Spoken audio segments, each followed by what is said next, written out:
دادا کی طرف سے، کسی کے والد کا انتقال ہو گیا والد کی طرف سے، والدہ کا انتقال ہوا والدہ کی طرف سے، بھائی کا انتقال ہوا بھائی کی طرف سے، اور نانا نانی وغیرہ وغیرہ جس کا انتقال ہو گیا ان کی طرف سے.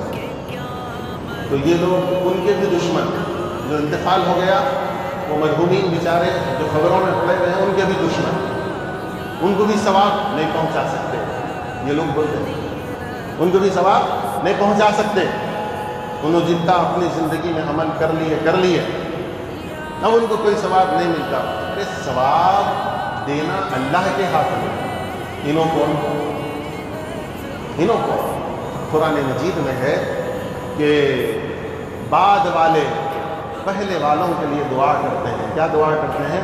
ربنا اغفر لنا ولاخواننا الذین سبقونا بالایمان. اے ہمارے رب ہمارے کو بھی بخش دے اور ہمارے وہ بھائیوں کو بھی بخش دے جو ہم سے پہلے گزرے ایمان والے. ان کی زندگی میں جو انہوں کر لیے تھا، پھر ان کے لیے دعا کیوں کر رہے ہیں؟ مغفرت کی. اور بیوی حضرت ام سعد رضی اللہ تعالیٰ عنہ کا انتقال ہوا. ان کے بیٹے سعد رضی اللہ تعالیٰ عنہ حضور کی بارگاہ میں آیا کر عرض کیے کہ یا رسول اللہ صلی اللہ علیہ وسلم میری امی ام سعد کا انتقال ہو گیا، ان کے لیے کچھ ثواب کا کام کرنا چاہتا ہوں، کیا کروں؟ حضور نے فرمایا کنواں کھدوا دو. انہوں نے کنواں کھدوا دیا اور فرما دیا کہ یہ ام سعد کے لیے، یعنی ام سعد کے ثواب کے لیے. اب وہ کنویں سے جو بھی پانی استعمال کرے گا اس کا ثواب ام سعد رضی اللہ تعالیٰ عنہ کو پہنچے گا. ام سعد رضی اللہ تعالیٰ عنہ کا انتقال ہو گیا. اب وہ تو کوئی عمل نہیں کر رہے لیکن ان کو نیکیاں ملتے جا رہے ہیں. حضور نے فرمایا کنواں کھدواؤ، اور کنواں کھدوائے، ان کو نیکیاں ملتے جا رہے ہیں. ایسے ہی جو قربانی ہے اس کی جو نیکیاں ہیں وہ مرحومین کے،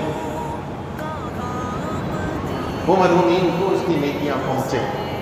اس لیے اپنے مرحومین کی طرف سے قربانی دیتے ہیں جن کے پاس استطاعت ہے، جن کے والدین نے، جن کے آبا و اجداد نے دولت چھوڑی، مال چھوڑا.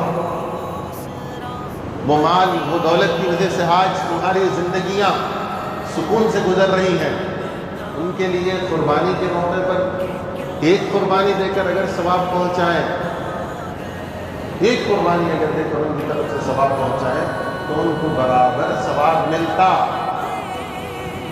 برابر ان کو ثواب ملتا.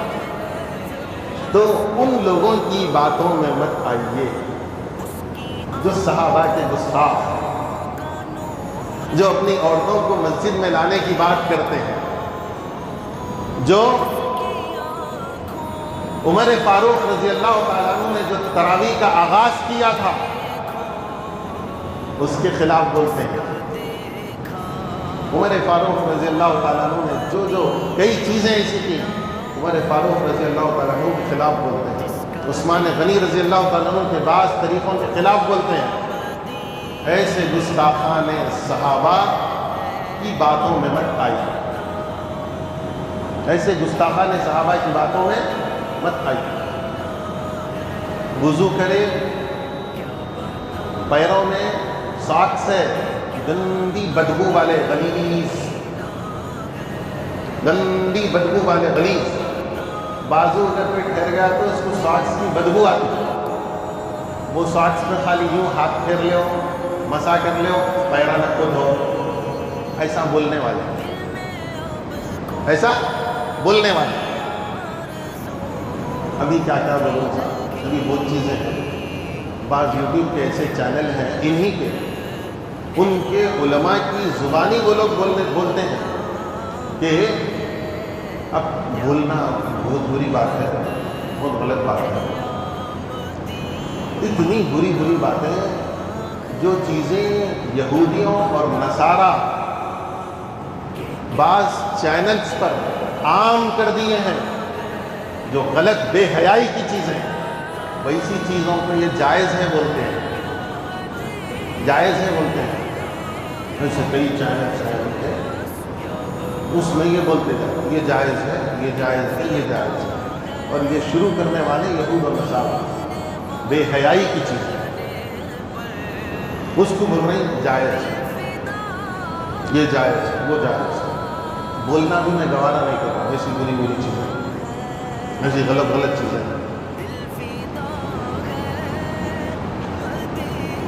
جی تو ایک بات تو یہ ہو، اور قربانی ضرور دیجیے، مرحومین کی طرف سے بھی جس کے پاس استطاعت ہے دیجیے، لیکن جن کے اوپر واجب ہے پہلے ان کی طرف سے دینا ضروری ہے، اس کے بعد مرحومین کی طرف سے، سرکار کی طرف سے، اور بھی جن کی طرف سے دینا ہے اس کے بعد، لیکن جن کے اوپر واجب ہے پہلے ان کی طرف سے دینا۔ اور پھر جب اتنی بات ہو گئی نا، پھر اگر کوئی آ کے بولا کیا ایک گھر کی طرف سے ایک بکرا قربانی پوروں کی طرف سے دے سکتے، تو پریشان نہیں ہونا، جھوٹ بول رہا، غلط بول رہا، صحابہ کا گستاخ ہے، یہ سمجھ جانا، جھوٹ بول رہا، غلط بول رہا، صحابہ کا گستاخ وہ شخص ہے، اسی کیٹیگری کا ہے، یہ بات ہے۔